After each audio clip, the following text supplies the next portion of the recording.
कैसे हो मेरे प्रिय। आज का ये मेरा संदेश तुम्हारे लिए लाया हूँ। तुम्हारा नीम करोली बाबा, तुम मुझे पिता कहते हो, दादा कहते हो और बाबा पुकारते हो। तो मैं तुम्हारे लिए आज एक दिव्य संदेश लेकर आया हूँ। एक कहानी सुनाने जाऊंगा और इसे सुनकर तुम इस कहानी से अपने जीवन के बारे में बहुत कुछ समझोगे, बहुत से ज्ञान की प्राप्ति तुम्हें होगी और इसके साथ ही संदेश के माध्यम से मेरा आशीर्वाद तुम्हें प्राप्त होगा। आज मैं तुम्हें आशीर्वाद भी देके जाऊंगा और तुम्हारे साथ साथ तुम्हारे घर परिवार को भी मेरी कृपा प्राप्त होगी। मेरे प्रिय, मेरे संदेश को अवश्य ही अंत तक सुनना। कंस को अपनी ही चिंता और कृष्ण चाहते थे सबकी भलाई करना। कृष्ण ऐसे देवता हैं जो काल कोठरी में पैदा हुए, बहुत विपरीत परिस्थितियों में उनका जन्म हुआ था। पैदा हुए नहीं थे और मारने की योजनाएं पहले बनाकर रखी गई थी उनके लिए। यह तो तुम भी जानते हो मेरे प्रिय। और जब पैदा हुए तो सारी योजनाएं धरी रह गई। वह भगवान थे, वह चाहते तो परिस्थितियां अनुकूल कर लेते। मेरे प्रिय, तुम ध्यान से समझना इस बात को गहराई से, फिर तुम्हें समझ में आएगा कि हाँ बाबा हमें आखिरकार इस संदेश के माध्यम से समझाना क्या चाह रहे थे। ऐशो आराम में पैदा होते कंस क्या बिगाड़ लेता, क्या कुछ बिगाड़ लेता कंस? कंस कुछ नहीं बिगाड़ पाता प्रिय, लेकिन इससे बात नहीं बनती। श्रेष्ठ कर्म के लिए विपरीत परिस्थितियों का होना जरूरी है मेरे प्रिय। श्री राम आराम के माहौल में पले बढ़े, यह भी तुम जानते हो, सारा संसार जानता है।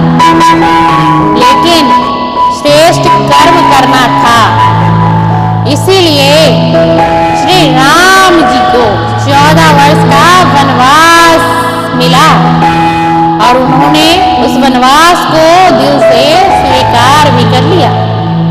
श्री कृष्ण ने अपने जन्म से लेकर जीवन के हर पड़ाव पर चमत्कार दिखाए हैं। सारा संसार, सारी सृष्टि यह जानती है और मानती है, श्री कृष्ण को पूजती भी।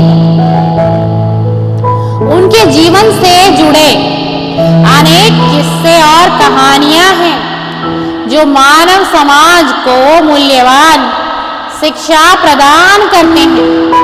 श्री कृष्ण ने अधर्म और पाप के खिलाफ सही मार्गदर्शन किया, जिससे धर्म की स्थापना हुई।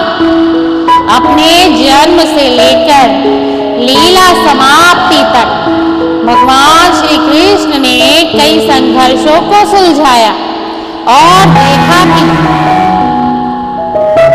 परिस्थितियों को अपने अनुकूल बनाने की कला सिर्फ श्री कृष्ण में ही तो थी। यह भी सारा संसार जानता है, यह तुम भी जानते हो। आज के मेरे संदेश को ध्यान पूर्वक अंत तक सुनना, संदेश में बने रहना। तुम्हारा मार्गदर्शन करने में तुम्हारा बाबा नीम करोली आया और तुम्हारे जीवन का मार्गदर्शन करूंगा। तुम्हें कुछ बातों का ज्ञान दूंगा इस अपनी कहानी के माध्यम से मेरे प्रिय। वह अपने पूरे जीवन में विभिन्न आसुरी शक्तियों, अपने स्वयं के मामा कंस से संघर्ष करते रहे।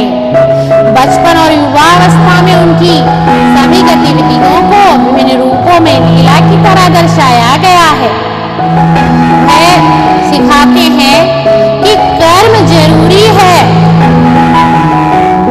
व्यक्ति ने जो बोया है वही काटेगा और उसे काटना भी पड़ेगा मेरे प्रिय। कार्य अच्छे और बुरे कर्म तय करते हैं, जिसके अनुसार लगता है कि अगला जीवन तय होता है और ऐसा ही होता है।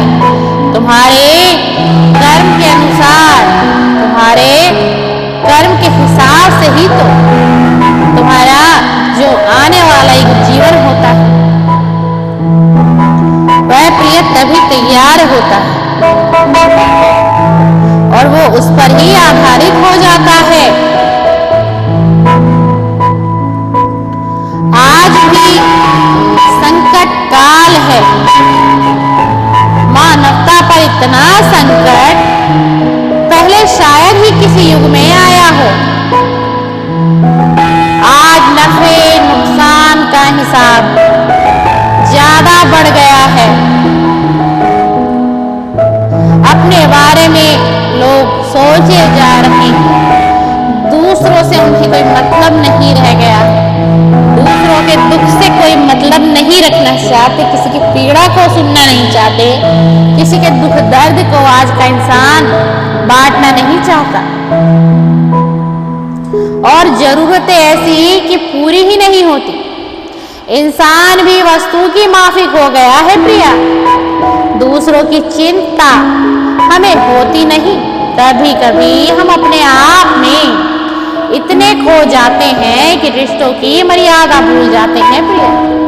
अपने स्वार्थ में इतने अंधे हो जाते हैं कि यह भी नहीं सोचते हमारे किए इन कृत्यों का किसी और के जीवन पर क्या विपरीत प्रभाव हो सकता है मेरे प्रिय। मैं तुम्हारा बाबा नीम करोली इस संदेश के माध्यम से तुम्हें तुम्हारे जीवन की व्याख्या बताऊंगा और तुम्हें बताऊंगा कि तुम किस प्रकार कर्म करो मेरे प्रिया, जिससे कि भगवान की कृपा दृष्टि तुम पर बनी रहे, तुम्हारे कर्म अच्छे रहे तो तुम्हें सफलता भी प्राप्त होगी, प्रभु का स्नेह भी मिलेगा, प्रेम भी मिलता रहेगा प्रिय। कभी कभी हम इतने आगे निकल जाते हैं जिससे दूसरों का जीवन संकट में पड़ जाता है प्रिय। निज इच्छा को किसी भी तरीके से पूरा करना ही कर्तव्य है।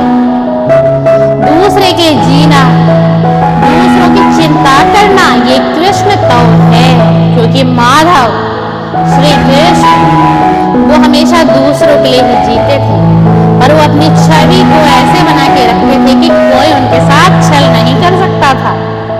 वह ऐसी छवि के प्रभु, दयालु प्रभु थे।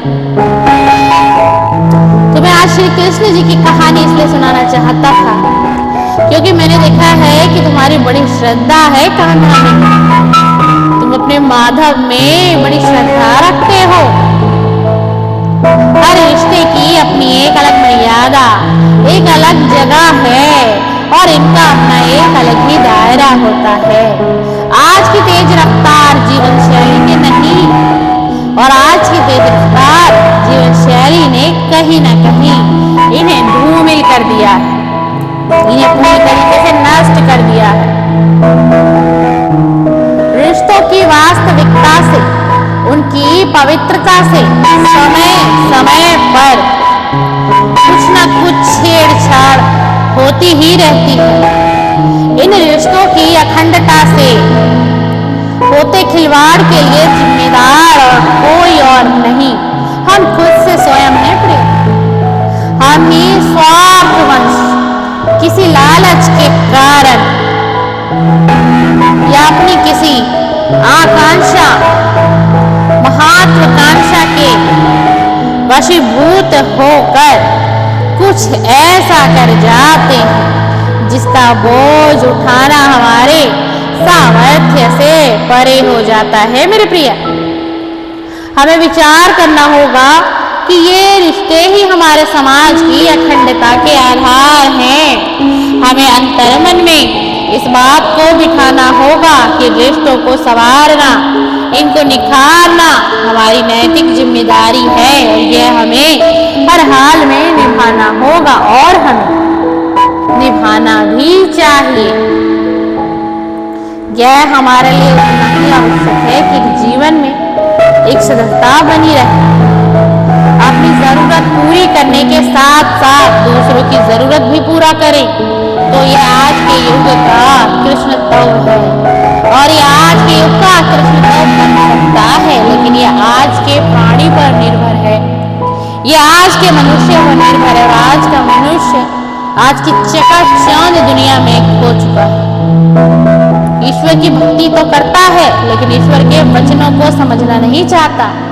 ईश्वर को पूजता तो है लेकिन ईश्वर के बताए रास्ते पर चलना नहीं चाहता। प्रिय, तो तुम कुछ अपने जीवन में बदलाव करो। तुम कुछ इस तरह बदलाव करोगे तो तुम्हारे जीवन में तुम्हें सफलता के द्वार खुलेंगे और तुम्हारा जीवन, तुम्हारा घर परिवार खुशहाली से भर जाएगा। और तुम्हें मेरा आशीर्वाद तो है ही और मिलता भी रहेगा। मैं तुम्हारा बाबा नीम करोली हमेशा तुम पर और तुम्हारे घर परिवार पर कृपा बनाए रखूंगा। प्रिय, बस तुम अपने कर्मों को अच्छा रखना। और ये जितनी कहानियां मैंने तुम्हें आज सुनाई श्री राम जी की, श्री कृष्ण जी की, तुम इसे समझना और अपने जीवन में उतारना। अपने कर्मों को कुछ ऐसा बदल लेना प्रिय कि जिससे भगवान भी तुम पर प्रसन्न और तुम पर प्रभु की कृपा दृष्टि बनी रहे। मैं यही चाहता हूँ कि मेरा शिष्य, मेरा भक्त